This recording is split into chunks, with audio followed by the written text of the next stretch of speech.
I'm going to go through some of this. So I just have one question, though, first, before we get started. Is Emily sneezing or is she stoned in that picture? I didn't even do anything to piss you off. We were on a, isn't that a good picture? We were on a, She wasn't crazy. we were on a Zoom conference call, and her screen froze. And I'm like, Emily, your screen's frozen. She goes, no, it's not. It looks fine. And I'm like, well, no, on our side it's frozen. And while I was doing it, I grabbed the snipping tool and was like, yeah, I got to take that picture and hang on to it. That's a really good picture. All right. And then I told her, I was like, don't piss me off. I'm going to send that out. So I'm going to just cover some things that were in the first chapter of this book. And sorry. It's just learning how the clicker works. There's nothing new about the problem of price objections. And that's one of the first tenets of this book, is there's nothing new about this. This isn't a new phenomenon. And salespeople have faced this price issue for centuries. There was an art critic by the name of John Ruskin, and here's what he wrote. There is hardly anything in the world that some man cannot make a little worse and sell a little cheaper. And the people who consider price only when they buy things are that man's lawful prey. It's kind of a profound statement, right? That guy was born February 8th, 1819, and he died January 20th, 1900. He died 118 years ago. That statement's probably 130 years old. And so if you think about it, it's like, it makes so much sense, right? So price objections aren't new. There's the guy's picture. So I'm not making it up. That's the guy. I Googled him and I'm like, yeah, look, that's how old the guy is. And that's what he said in the 1800s. He probably said it sometime around the Civil War, right? So people, this isn't new. And when you think about what price is, it's just price. It's always the price. So this is the first chapter is just it's called Facing Reality. And that first reality is, just that you will always hear price objections. They go with the territory. In spite of your best efforts, someone will object to your price. As a consumer, do you always accept the first price a salesperson presents to you? No, you don't. Like if somebody comes to your house and they're doing something, they're trying to sell you something, like, how much? Like, you do that, right? We all do it. So this isn't like, oh man, our prices. And again, I want to make sure that I understand. I'm not trying to send a message like going, man, guys are doing a terrible job at this. Like, no, you're not. We're doing a great job at it. This just reinforces it. The last time you did a major purchase on a house, an appliance, or a vehicle, did you attempt to negotiate a better price? When you were a child, did you attempt to negotiate a bigger allowance? Well, yeah. Well, can I get more, right? So when we wonder why buyers ask us for a cheaper price, but facing price resistance is a sign that you're engaged in your territory. And that's all this is. It's like, it's of course, you're going to face price objections. Reality number 2, you will lose business because of price. This guy makes a statement in this book there's some business you want to lose because of price. And if you want your competitors to have low profit, high aggravation customers, then take Napoleon's advice and never interrupt your enemy when he's making a mistake, right? So sometimes you get one of those clients that's just a total pain in the ass, right? And you're like, you know what, just go do the loan with those other guys. It's okay. And you know he's going to torture somebody else. Nobody in here knows who I'm talking about except Jacqueline. I just want to make sure. So we have a family friend. And his whole life is, this guy would split a penny if he could with you. He bought me a bottle of this Bloody Mary mix once because he goes, oh, it's so good, I'll get you a bottle. And I'm like, all right, cool. He sent it to me, and he had a Post-it note on it with like $7.38. I'm like, what? Like, dude, keep the bottle. I didn't want that. Like, it was just, this is the guy. He bought a house in the same neighborhood that Andrew Galegas bought a house a year ago. And he tortured this builder throughout this entire process so much the builder said, dude, we're not selling you this house. You need to go. Here's your money. Go buy. And that's who this guy is. So there's people like this in the world that you have to recognize that's all they're going to do. They're just going to grind and grind and grind and grind. And sometimes it's just better to let them go, right? And again, don't interrupt your enemy when he's making a mistake. If you're trying to like win a deal because, you don't want to give it up to Fairway or Guild or somebody you know is like going, I don't want them to get it. It's like, you sure you don't want them to get it? It might be a really good thing, right? You let them have it. So from our research, we have concluded that if you are not losing 1 in 6 deals on price, your price is too low. Wow. That's impressive, right? That's an impressive reality. And these guys, this is what this company does. So, reality number 3, you will sell in spite of your price. You do it every day, right? You will sell in spite of, everybody does this. Think about your own selling. Consider the last good or service you sold for which your price was higher than the competitors, and you still got the business. That email that you sent me the other weekend where the gal was talking to it was a builder deal. It was D.R. Horton. Was it Horton? Yeah. And they had a better price. It's like, so how do we do that? Value. That's what it is. It happens all the time. It's relationship. Basic communication skills pretty much on that one. Respond. What do we all want? When we're buying something, we just want someone to follow. Like, don't you hate it when you call a business and then they don't call you back? It's like, well, I left them a message an hour ago. They still haven't. It's like, how do you think a buyer feels about that? But if a customer leaves you a message and you're right on it, they're like, wow, that was nice. And all of a sudden, their opinion of you just went up, right? So anyway, you will sell in spite of your price. This is a great one. Everyone wants, before I leave the last one, customers have taught you how to sell your total solution on your terms with your value added. Are you listening? Right? Are you listening? Are you paying attention? When you get the deal do you ever do that too, where they say, yeah, okay, sounds good, let's lock in, and you were ready for the objection? Do you ever do that and go, oh, cool, okay, yeah, because I've done that. It's like, oh, all right on. Didn't you tell me about a guy, somebody told me this. Did you tell me about the guy who you quoted an arm rate to and you were expecting an objection? Somebody told me the story. I thought it was you the other day. And the customer said, wow, when he got the rate quote. And the loan officer thought, oh shit. And he goes, that's a great rate. Oh, okay. So much of it's right here, right? So the customers have taught you how to sell your total solution. So the next one is everyone wants equity. When the buyer says your price is too high, he's more focused on what he is giving than what he is getting. So when the buyer obsesses on price, he's locked in on his sacrifice more than your solution's advantage. And his pain versus the gain. The one thing the buyer wants more than a cheap price always is equity. People buy when they feel they get as good as they give. Your task is to present your solution as an equitable exchange for the buyer's money. That's your task. That's why we pay what we pay. That's why this is worth what it's worth. Because that's your task. And when you've done that and you've done it well, the customers that have paid higher prices and got that, and then they give you a 5-star rating. I mean, you get a 5-star rating, they rave about the service. I don't think it's price. I'm pretty sure it's not. And that's what's cool about this concept. Reality number 5, some price objections are fake. Some are real, some are not. Fake means that the price is not the real reason the buyer is hesitating. Whether the buyer's resistance is real or a red herring, there's an incentive for the buyer to bargain on price. If the buyer gets a better price, she wins. If not, she has lost nothing. From the buyer's perspective, why not ask for a lower price? Regardless of the motivation, you're dealing with a price issue at the moment, right? So why not ask, like, well, is that the best I can do? Is that the best you can do? If they say that, it's like, yeah, that's our price. If you say, and now most people go like, okay, is that the best you can do? Yeah, because that's when somebody says it like that, it's like, is that the best you can do? Yeah, that's it. So preparation builds confidence. This is big, and this is where this really started to kick in on the total professional solution that I think this represents. Whoever is better prepared for a price negotiation tends to emerge from that negotiation with a more desirable outcome. Being prepared does not guarantee your success, but being unprepared portends failure. I think this guy wrote the book in the 1800s too. But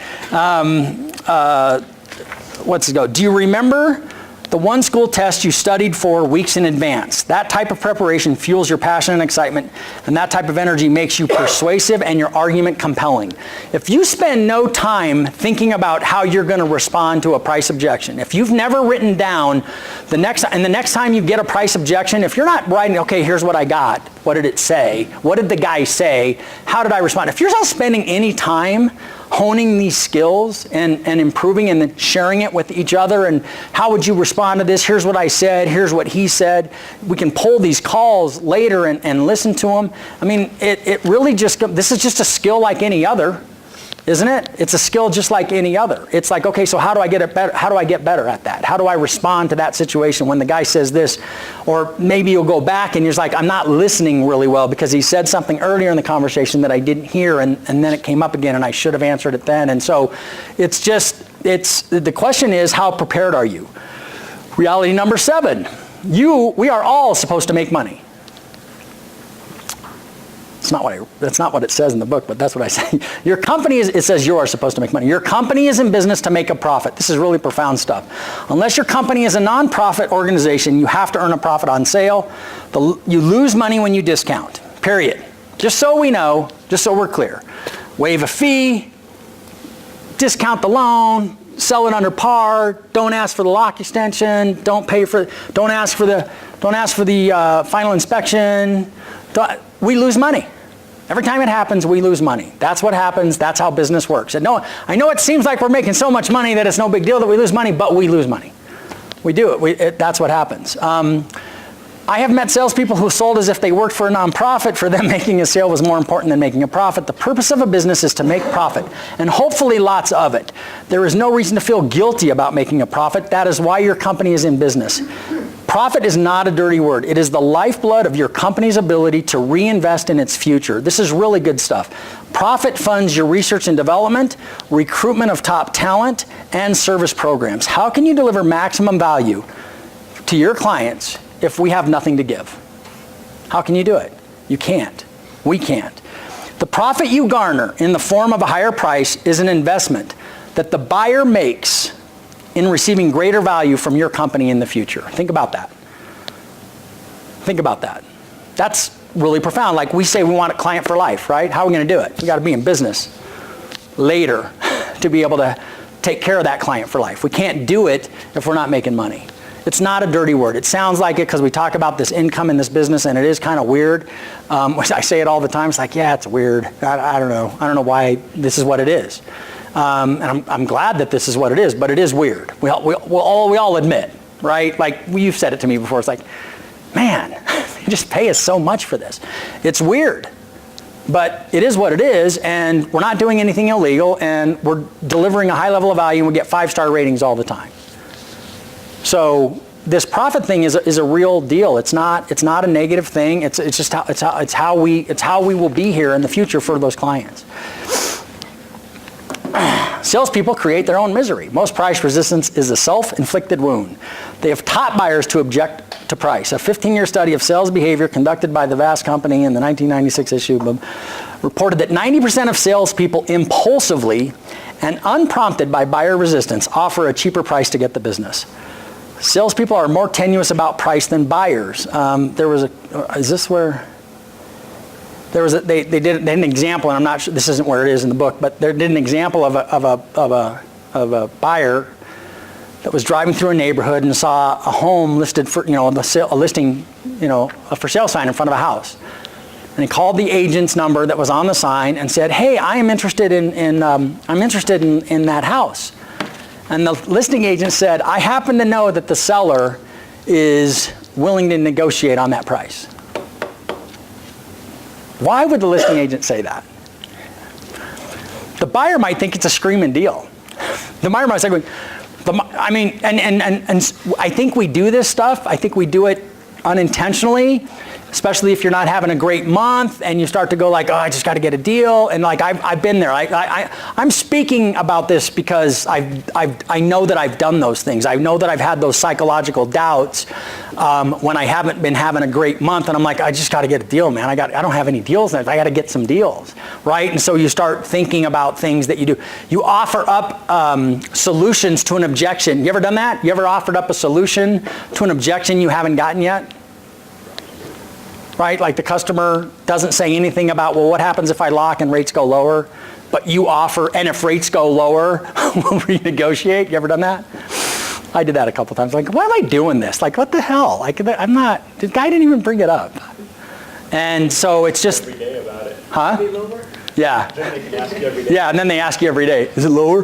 That's really good. So could it be that the root of most price objections is the buyer's lack of information about the price determination process, resulting in an expectation of too low a price?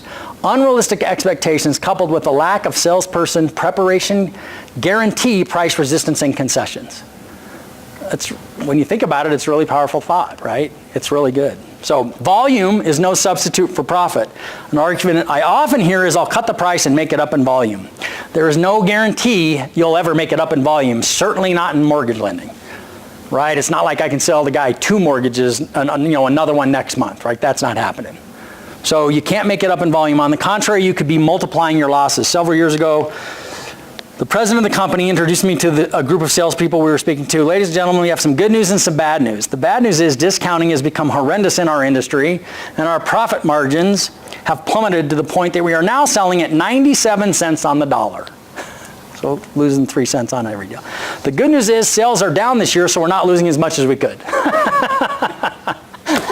So it's, the group laughed and it set the stage for this guy's presentation about value-added selling. Most salespeople still believe they can reduce the price and make up for it in volume. Can you, and do you want to? Do you really want more low-margin business? And to paraphrase Warren Buffett, one of the smartest people in the world about money, when you're in a hole, stop digging. Right? Reality number 10, attitude drives behavior. And this is the last one. People behave as they believe, they move in the direction of their thoughts and become what they think about. Once an attitude is in place, certain behavior naturally follows. And that's the essence of a self-fulfilling prophecy. Someone believes in an outcome and behaves in that way that creates the outcomes he or she expects. If you walk around thinking, man, our prices are really high. I know other people are selling for less. If you walk around with that, it's going to show up. It just is. And it doesn't matter what you're selling. And so I had a couple of questions. Mike, what's the most money you've ever paid for a bottle of scotch? And I mean the best. $1,500. I did some Google searching about scotch on the internet and preparing for this. I found $5,000 and $6,000 and $7,000 bottles, stuff that was bottled in 1950 or some shit. And I'm sure there's more, right? I also found a bottle of scotch that I could buy at Tipsy's for like $8.99. Why would you ever pay $1,500, Mike? It's scotch. You know? I'm going to get drunk drinking it either way, all right? Yeah. Why would I pay that much? Well, because the quality of the product. Here we go. There we go. Right? That's what it comes down. It's that simple, guys. It's that simple. I could never sell a $1,500 bottle of scotch. Well, Mike bought one. Well, I'm guessing other people have too. Just one? Have you opened it? No. Well, yeah, we opened one. So there you go. Why are home buyers in Colorado, in Denver, offering more than the asking price on a home? The quality of the home? Is it really the quality? Scarcity. What else? What do they think about the value of that? What do they think about the price of that home? They think it's worth it. They think it's worth more than their asking price, and they want it. So if price is the most important thing when it comes to mortgages, why are they paying more for the house? Doesn't make sense, does it? On number 7, and Mike might be the only other one here, when I was looking for companies, it's insanely important to me that the company that I work at makes money. It really is, because CTX Mortgage, it's where I started, and they were part of they were a subsidiary of Centex Homes. They ended up selling out to Prospect. Boom, that's a logo change. Then I didn't stay. Went to a little company called Meridius, which was a broker shop, which I wasn't familiar with, didn't know how they worked. They were going, I called it Meridius because it was just, and, didn't stay, another logo change. Then I went to, I can't remember what the name of the company, Liberty Financial Group, who ended up selling out to Guild Mortgage, another logo change. And then, and it matters because if the company where you work isn't on solid ground and making money, like Royal Bank of England and all these guys that came in and tried to woo everyone over, and you end up with a bad reputation that takes a long time to fix in your marketplace. So, yeah, it's more important than probably people who haven't ever gone through it realize, but it's crucial that you're with a company that is on solid foundation because you'd rather be the buyer than the seller of your business. Have anybody ever been at a company that just was not making money and shut down? Yeah. I have. Sucks. It's horrible because you didn't do anything. That's why. You didn't do anything wrong, and you're just like, what do you mean we're closed? Jacqueline got laid off from her first job out of college because they weren't making any money. I'm like, what now? That's why I feel the way I do about layoffs. I just think it's like, well, that's a shitty thing to do to somebody. They didn't do anything wrong, did they? I mean, if they were poor performance, that's different. But I just thought I was like, that's jacked up. You're 100% right. We have to make money. And every time you discount, we lose some. It affects because we built that business, or we built that profit sharing model for the operations team. This is all about the profit on the bottom line. So every time you discount, you cut out of that, you take money out of that bonus. Just so you know. I'm bringing it up because it's real. And you have to believe in the value of the product that you're selling. If you don't, it's not worth it. Your customer's certainly not going to.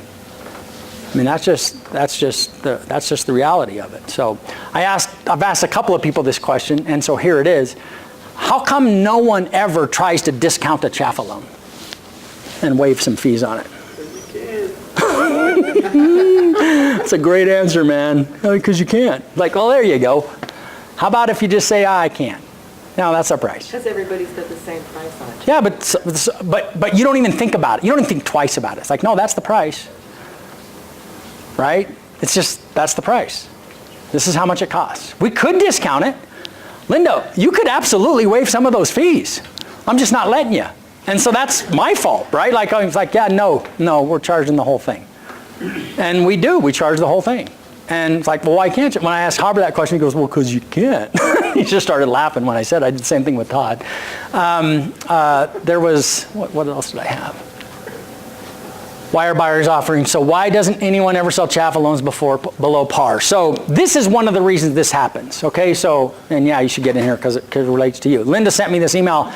This was happening on this happened last Friday. She has a buyer under contract, 1031 exchange thing or something. Anyway, the listing agent, Jay Berger, who has like all these initials after his name, has a real estate agent, so he knows everything, and called Linda to make sure that we add Colorado's deed of trust state to our pre-approval letter. For some reason, he wanted to have that on there. So she said, okay. So then he called her and he said the reason he accepted this deal was because we had just worked with Jack and Kat on a deal, and the closing was the best he's had in over a year and was blown away that the funds were there the day before. He requested Kat again on this deal. I told him that could happen. He also was blown away that he could actually reach out to a loan officer and that they were available. That's the value that we bring. We don't sell. If you think you're just selling this product, a mortgage, and it's a commodity, then you'll be commoditized. And your customer's always going to ask you, what's your price? And most of the time, and I've been saying this for years, most of the time when the customer wants to know what the rate is, especially early on in that phone call, he doesn't know what else to ask you. He just knows the low rates are good. He doesn't know what's good about getting a mortgage. He doesn't know what's important about this entire process. And the fact that we have buyers who actually get their offers accepted because the letterhead says this and this. Oh yeah, those guys, we'll do their, yeah, I'll accept that offer.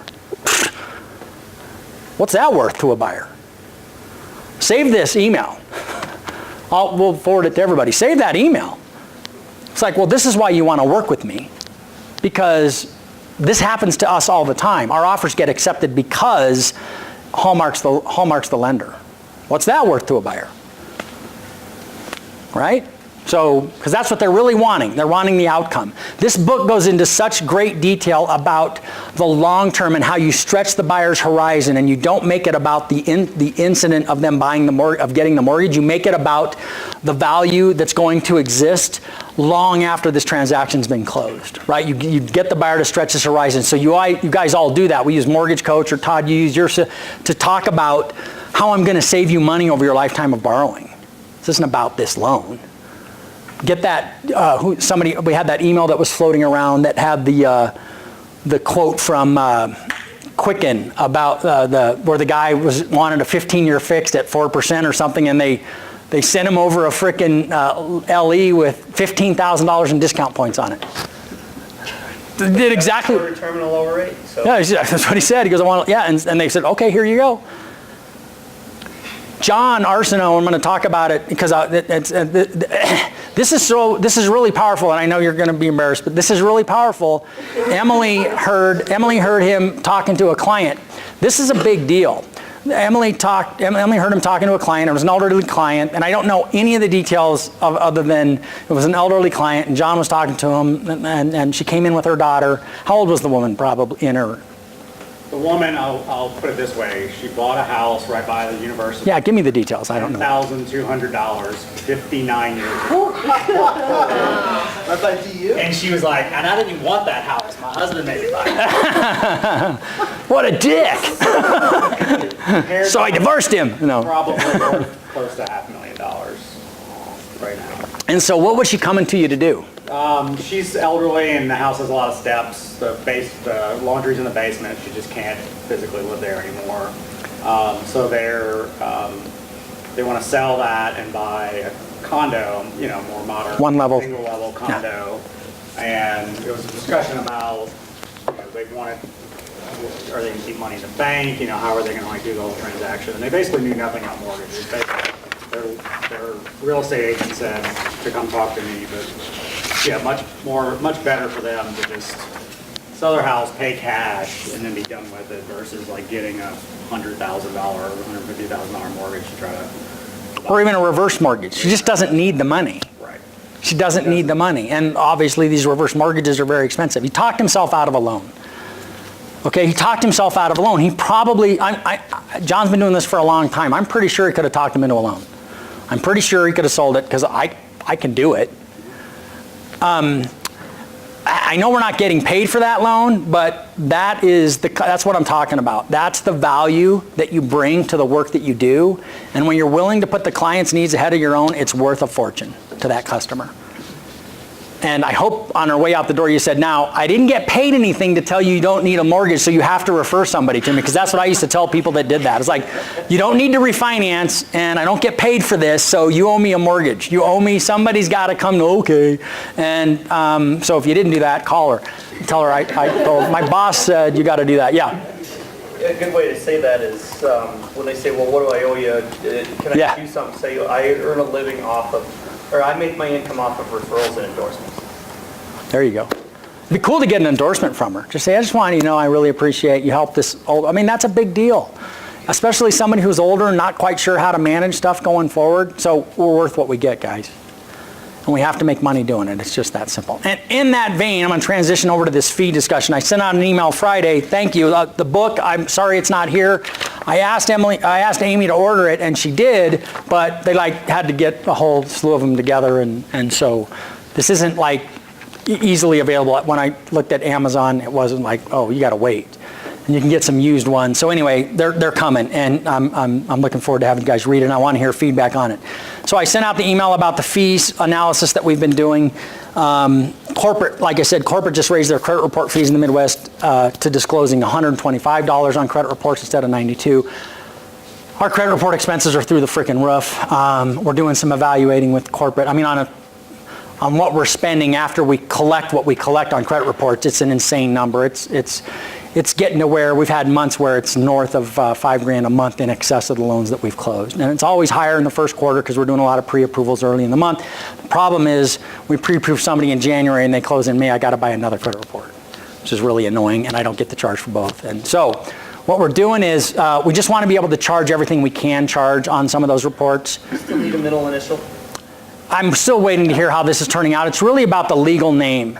And what the issue here is making sure that you just don't, I don't know the answer yet. I'm still waiting to get clarity on the deal. We're doing some work with, I always, and again, this is stupid to me, but I always just got the middle initial from a customer. What I realize is going on today is, and especially when we go to a digital mortgage platform, which we will be doing, the customer is going to be filling this out, and if we don't make them put a middle initial in there, so which I think that's what should be the prompt, is what's your middle initial, so that we get that legal name in there and we're not having to go back and do it. A lot of the other reasons that we're running into issues is, you know, home address wrong shit, and I mean dumb stuff that, so everybody, we need to be a little bit careful. But that said, on the things that we can charge the clients for, we're not always doing it. Holly's been doing a lot of work. I just want to raise what we're disclosing to 125, which is what corporate's doing on what we're disclosing. And then of course, you're going to always tell the customer, we're only going to charge you what your actual expenses are. There's things we can't charge you for that we won't. So what is it? Credit, Score Wizard and what if and Score Wizard we can charge for. okay, We cannot charge for any of these score stuff. so there you go. And we So- haven't been charging for that what if and that score. And we're going to start. Okay, so we've got to bring those fees under control. The other one is the $21 for the appraisal shield field. I checked with Matt George yesterday. I go, what's everybody paying you still? And he's dropped everybody he goes, I'm not doing appraisals for anybody that's not paying $600. And he goes, and Fairway's still charging $750. And I said, well, I'm not paying you $750. And he goes, no, you're fine. I go, okay, but I want to start charging the $21 for the AMC. I want to just go to $621, and then Giuseppe and his team did a great job the other day with a jumbo client where you told them it's going to be at least, it could be $1,000 and it came in at $900. All you have to do is set the right tone. It was a jumbo Bailey deal or something, Morrison. So just set the right tone on these appraisals. I don't want to go back to a customer ever. I mean, so this sounds like I'm talking out of both sides of my mouth. I never want you to quote something and then have to go back and change it. I don't ever want you to do that. So don't overquote. And just promise that as soon as I get the quote, I'll tell you exactly what the appraisal is going to be. If you're buying something unusual, right? So just it's not that big a deal. Okay, but on the $21, the way I would sell that, I wrote a little script. If anybody wants it, it's like $600 goes to the appraiser, $21 is for the appraisal management company. A lot of mortgage companies set up their own appraisal management companies and charge as much as $100 for this. We're just doing pass through, it's $21. If anybody asks, just that's what the $21 is. We're not making any money. We cannot charge you anything more than what it's actually costing And we us. can provide you Do some like invoice. 625. No, because it's not 25. It's $21.25. So $621. Okay? The 21 is a regulation fee. There you go. It is. Dodd-Frank, I mean, you can just, there's all kinds, everybody knows what to say. When the Dodd-Frank Act got enacted, they required appraisal independence. Yep. There has to be, whatever, you guys know the rule, okay? And so then we're still evaluating this work number thing, because that's a lot of money. And so as soon as we get that, I'm still trying to figure that out. We're having some pretty tough discussions with the guys at Credit Plus, because what I want is better data. I mean, they sent me a list. It's like 6,000 freaking lines on an Excel spreadsheet of every line item expense from January 1st to the middle of April. I'm like, dude, what am I supposed to do with this? Like, I don't know what this shit is. You almost need a degree just to pull an invoice out of that. It's insane. And so what they're doing is we're supposed to have it today is they're putting together loan officer data to give us specific data on a per loan officer basis, like what are you actually doing? Because if somebody needs help with something, I want to help you, and get real data based on the number of credit reports, the number of closings. I mean, this is all about just being efficient, right? It's not that big a deal. But anyway, that's what we're doing. Do we get charged twice if the clients, if we go to pull credit and the client's credit's frozen, and then we got to have them unfreeze it? Great question. Can you find out? Probably. That's bullshit. No, there's some things about this. There's some things about this with Anthony Ruiz. I told him, I go, dude, you better wake up, because I will find us a vendor that will not charge us full price for that second credit pull because 90 days is, it's 120 days and I need a new one. Screw you. I'm not paying you twice for that. That's bullshit. And we're paying twice. I go, that's 100% bullshit. I'm not doing two loans. And this doesn't cost you it's $23.25 a pull. So anyway, I'm not happy with Anthony. What did you learn in the last 30 days about doing mortgages? Please share. You can do you can lock in Redwood if it's a high balance, as long as they do 20% down. So I have a 520 loan amount, and I checked with Scott Beer, and I could lock in Redwood, even though it's not over 529. Oh. The pricing was like way better than the Fannie Mae Home Ready, or high balance, so by a lot. That's good. Yeah, that's HHM plus thing that you did. Does everybody know? we just made that up over. I know. Does everybody know this HHM plus? Will you describe it really quick? It's just a made-up name for the Home Ready with. Yeah, at the sales rally last year, Seth had talked about doing a home ready loan where you finance the upfront MI instead of paying it in cash. And so Jesse and I decided we were going to call it HHM Plus.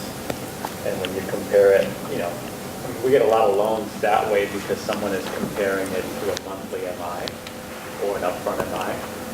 And after 15 years in the business, I didn't know you could finance MI like that. So, okay, so probably a lot of people don't know, and we get a lot of loans. How did you do it again? We were having a side conversation. Sorry. It's what's Too bad. Talking about at the sales rally last year, not this year, previous year, where he was doing home ready loans, where people were putting down 5%. With now that those upfront premiums have dropped so much, you can probably do it down to maybe a 700 credit score. Finance the MI instead of paying cash, and the LTV has to remain below 97. So it's just 5% down, but it's not LPMI, so you get a great rate. It's not upfront MI because you're financing it, so your cash flows and your payment is less than monthly MI, of course. And when you put it on a total cost analysis, unless you're looking over 30 years, it's the best option. But you have to lock in like Wells Fargo Direct or something, right? No, you can do the Hallmark Home Ready retained. Oh, retain. Yeah, the retained. Which So is it's like an 8 8 higher. But just charge them half the point or something. Right, maybe. You're charging Half points a and point, doing I fixed that one. Scott Beer, I've had, there's been some really dumb things. I hesitate to say this. There's been some really dumb things that he's uncovered in a really short period of time that is going to have a really positive impact on some of the stuff that we've had issues with. I think he used to work at Redwood too. For a short while, yeah, he did. When they started to do their conforming program. Why don't you just say he's going to roll out some really, innovate Flagstone. and improve the process? Well, I don't want to promise anything. I don't want to promise anything, but I think we're going to start to see just an improvement in a lot of areas that have been really important to us that I've been bitching about since I got here. And we don't do USDA loans. I got a really good example. We don't do USDA loans, but he figured out that we should, because there's some great parts of town that you do USDA and they pay really well. Somebody want to do them? He found that Yeah, we've tried. they do a lot of USDA in the Midwest. They do quite a bit. We used to do 60% of our pipeline in USDA. Yeah, they weren't hedging the USDA loans. It was worth 30 grand to the company last month. Dave Getty wasn't hedging the pipeline of USDA loans. The fuck? Damn. 30 grand. So this was a good move. How many credit reports I pay for? All of mine. So there's going to be some good stuff like that. Deb was at the MBA conference in New York. Flagstar's rolling out a professionals loan program, and they're going to do a limited release on it. So I don't know how long it'll be limited, but we're going to be getting it, and it's supposedly going to be out the 1st of July. I asked her that last night. I go, when's that supposed to be? And she goes, supposed to be the 1st of July. So Stay tuned for that. It's the same thing as, similar to the doctor program, but lawyers, Lawyers, CPAs, like all like high net worth people. Pretty sweet. so that'll be cool. That'll be cool. The Huntington thing's, I'll be honest with you, the Huntington thing's really difficult to manage for this organization because Huntington's a pain in the ass. Huntington sticks a gun to corporate's head about how much conventional straight business they have to sell them in order for us to have access to that product. Dave Ernest told And- me that we were an exception in Colorado anyway.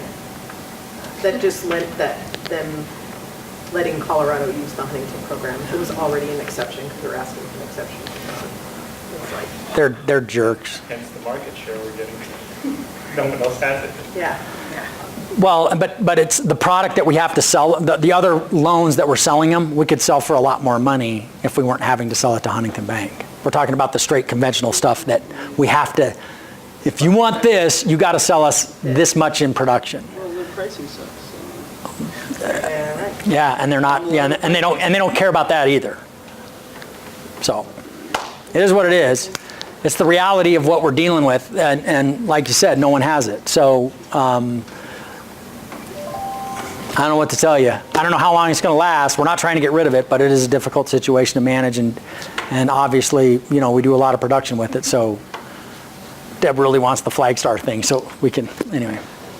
Home Ready doesn't allow this. Home Path does. Is that how that worked? Home Ready allows it. No, so we had Fannie Mae, Home Ready Fannie Mae, but then she's getting a gift from her not quite yet fiance, so Freddie Mac, because we could still get a gift. Oh, yeah, that wasn't a family, it was, Family or- one of them you have to be a fiance, family member, Yeah, whatever, the other one Fannie you Mae. don't. We could go Freddie Mac. How do you prove you're a fiance? Write it on the Oh, form. And also, we did. That conversation a lot. There's a certificate, right? FYI, you're gonna have to write a letter that says Put a you're ring on it. engaged. If you, and then also, if you want to do an LPMI on that, you can. You just have to put borrower paid upfront MI as paid in cash, and then you just bump the yield spread and do a lender credit and cover it. And it's technically borrower paid MI, but it's LPMI. Okay. That sounds kind of funky. We've sent it through more than once, they said It's, it. I had to call Polly and say, here's what we're doing and why, and she's like, yeah, you can do that. Make sure you save those calls. Make sure you pull those calls. Because when you make that call to Polly, call Amy, call Amy, Oh, yeah. call Amy and go, hey, send me that call I just had with Polly. So we can just like, no, here's what you said. And if you call Polly late on a Friday after you just you'll get your, Call Polly at 7 p.m. Central Time because she's usually in a bar with a cigarette hanging out of her mouth, and she'll say yes to just about anything. I'm just kidding. That's not make sure true. you have it documented. That's not true. I've never called Polly at a bar. Anything else? The bar's at home. She'll actually be here next week on Thursday. She'll be in the Deer Creek office, so. So if a borrower is vacating their primary and buying a new one, you don't need reserves anymore. I didn't. Say that again. They're vacating their, Conventional. yeah. If they're vacating their primary on a conventional loan and buying a new primary, you don't need, I thought you needed like 6 months or something, but you don't need any reserves. That usually went away like 2 years ago. I know, but it's still like confusing, because then FHA does or something, I don't know. FHA. So I relearned it, I guess. Well, they went back to just follow guidelines, follow you. Except for, but then sometimes you have to manually do it, it's, They manually do it as part of the table now. what else? There's one more thing. The manual override on reserves went away. Jen, what did you learn last month? You're just looking in the back, smiling. See, but Come on, something good. About Carol, well, yeah, the Facebook post. Got her posting stuff for me, and I was like, I need you to be a little bit more creative. She's like, I don't know how to do it. She's been sitting there for 20 minutes. Like, just be funny. Just like, I don't know how. We learned that you can pull, when someone uploads new documents to an old loan, you can have compliance pull through. There you go. So we had a file that got archived because they canceled the contract, and she had uploaded docs to that file. That's nice to know. Did you download it into the old file? Compliance had to do it. Compliance has to do it. I couldn't do it. You click retrieve it once. Yeah. But compliance That will pull link it. even is available, like it It's- doesn't shut down. It's 9:03. And I always say this ends on time. We can keep going if you want to, but if you have to leave, you can. But I learned so much. Go ahead. On the subject of both Huntington and reserves, we had one, Huntington does require reserves if you're keeping your eggs at home. And it's 6 months if you have less than 30% equity, and it's 2 months if you have more than 30%. And I don't know that they would do this every time, but they gave us an exception last month on one where they had bought in 2009, so the most recent on the county was a purchase price of like $290,000, so we couldn't prove equity that way. But the county's appraised value was like $580, and we could prove that they had 30% equity that way. They let us use the county's appraised value without actually getting an appraisal.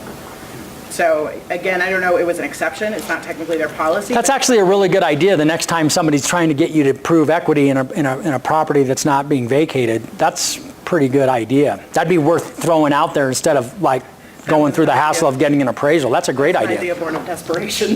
No, that's actually a really good idea. I never would have thought that because that's typically a conservative number, right? That's typically not, Exactly. On the same thing, Fannie Mae, if you need to do that, instead of like a full appraisal, they'll take either the broker's price opinion Oh, BPO. or one other thing. Maybe a drive-by. Yeah, no. Just have the realtor do like a CMA and that's good. You don't have to like pay $600. that's good to know. But the county's appraised value is free. So start there and see if you can get your Huntington doesn't exception. require reserves for, it's only the vacating one. Isn't that what you told me too? Yeah. Yeah. So if I have a doctor that has like 4 homes, but he's moving again, and I only have to have 6 months reserves for, or 2 months reserves for the vacating and 2 months for the primary that he's buying, not the other 2 or 3. Yeah, it's weird, they have this reserve where, assuming you don't want, or you can't document 30% equity, it's 6 months for the house they're vacating and 6 months for the house that they're buying. But if they own rental properties, there's no reserve requirements in addition for those, if they're on the tax returns as rental properties. Really weird, but Doesn't make any sense. yeah, it was, Most of the one you're buying. Because they're already cash flowing. No, I thought it was Right. 2 for the one you're buying.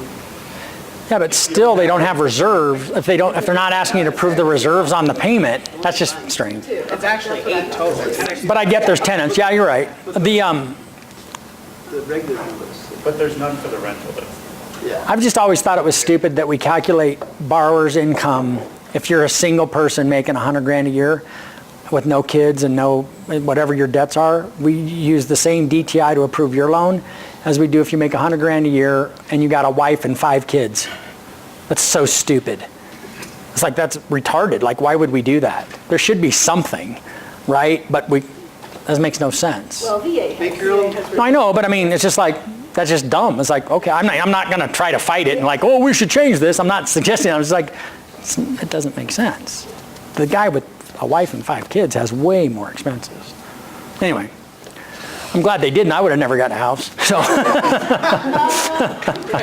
Don't ask to see the bills. yeah. That was irresponsible of them. It was their fault they loaned me that money. Thanks, everybody. Have a great week. Good job.